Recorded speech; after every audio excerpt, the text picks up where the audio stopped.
História marxista é charlatanismo, Olavo de Carvalho. O Globo, 27 de maio de 2002. Com honrosas e inevitáveis exceções, a historiografia disponível no mercado livreiro nacional é de orientação predominantemente marxista ou filomarxista. Por isso nossa visão da história é estereotipada e falsa ao ponto de confundir-se com a ficção e a propaganda.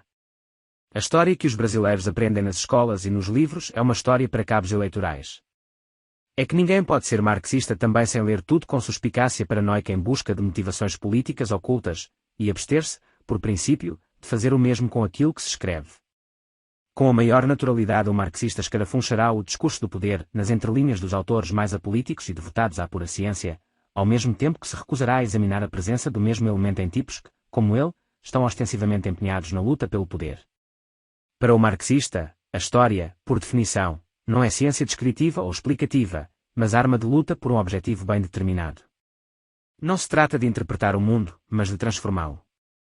O passado não tem pois aí nenhum direito próprio à existência, senão como pretexto para o futuro que se tem em vista. Daí que deformá-lo seja, para o historiador marxista, um direito e até um dever. Marxismo, em suma, é inconsciência sistematizada. E note-se que estou falando do marxismo melhorzinho, intelectualmente respeitável. Certo, não é esse tipo de marxismo que se pratica majoritariamente, no Brasil ou fora, é um marxismo de agitprop, que busca antes o escândalo das denúncias anticapitalistas do que o conhecimento histórico mesmo no sentido longínquo e metafórico do termos. Um exemplo é esse desprezível genocídio americano, a Guerra do Paraguai, de Júlio J. Schiavinato, que consagrou por 20 anos o mito comunista de uma luta genocida a serviço do Banco Rothschild, até ser completamente destroçado por Francisco Fernando Montoliva Duratioto no recém-publicado Maldita Guerra, Nova História da Guerra do Paraguai. Mesmo em obras de pura consulta o charlatanismo marxista não deixa de introduzir as mais escabrosas falsificações.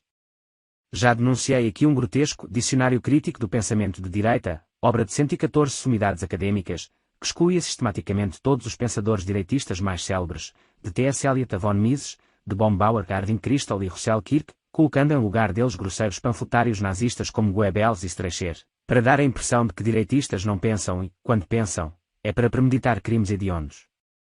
Mas o caso mais escandaloso, pelo volume e pelas ambições, é o Livro Negro do Capitalismo, preparado às pressas por uma equipe de historiadores filocomunistas para neutralizar o vexame do Livro Negro do Comunismo.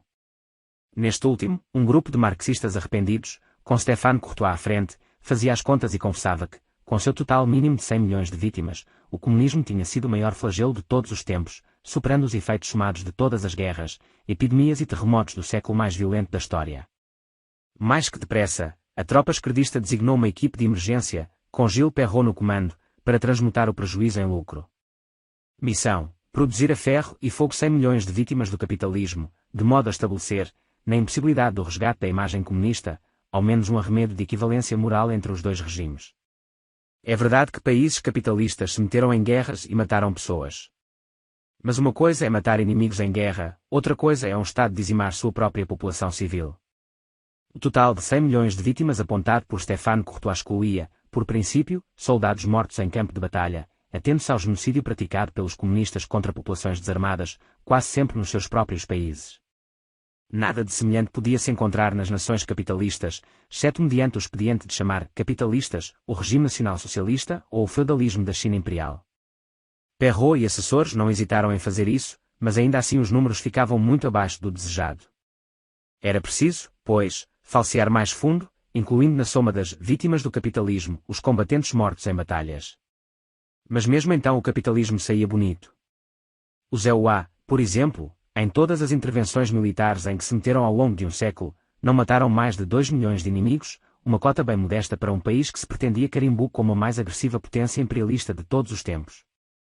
Perrault e sua turma, por fim, salvaram-se da encrenca mediante a decisão cínica de atribuir ao capitalismo a culpa por todas as mortes ocorridas na Segunda Guerra Mundial, 50 milhões no total, incluindo as efetuadas pelas tropas nazistas e soviéticas, na Guerra Civil da Rússia, 6 milhões, incluindo a metade liquidada pelo governo revolucionário, na Guerra do Vietnã, 2 milhões, incluindo as vítimas dos Vietcongs, na Guerra na Argélia, 1.200.000, incluindo as que foram mortas pelos rebeldes comunistas, na Guerra Civil Espanhola, 700.000 mortos dos dois lados, e, Santa Misericórdia, no massacre de Ruanda, 500.000 mortos, todos eles sacrificados pela incitação igualitarista dos pobres, Hutus contra os ricos, Tutsis. E assim por diante. Resultado, debitando-se na conta capitalista os crimes cometidos pelos comunistas, o capitalismo se revelava mesmo um regime tão violento e maldoso quanto o comunismo, ficando assim estabelecida a equivalência moral, quod erat demonstrandum. Será que chamar isso de vigarice, de introjice barata, de propaganda enganosa, é apenas uma opinião política, tão discutível e moralmente relativa quanto sua contrária? Ou é uma questão de moralidade elementar? Mas se o leitor pensa que alguns dos protagonistas dessas façanhas sentem ao menos um pouco de vergonha do que fez, está muito enganado.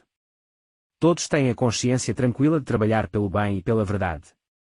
Se lhes atiramos na cara a iniquidade de seus feitos, eles nos viram as costas com a altivez principesca de quem não dá atenção a qualquer um, muito menos a, vá de retro, anticomunistas. Mais ainda, com a mesma cara de pau com que deformam o conjunto eles mentem nos detalhes.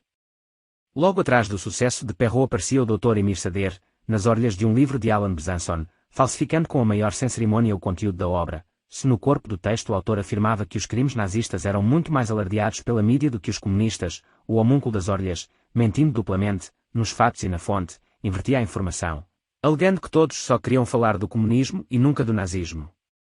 Será exagero dizer que a falsa consciência elevada a esse ponto é uma forma de sociopatia?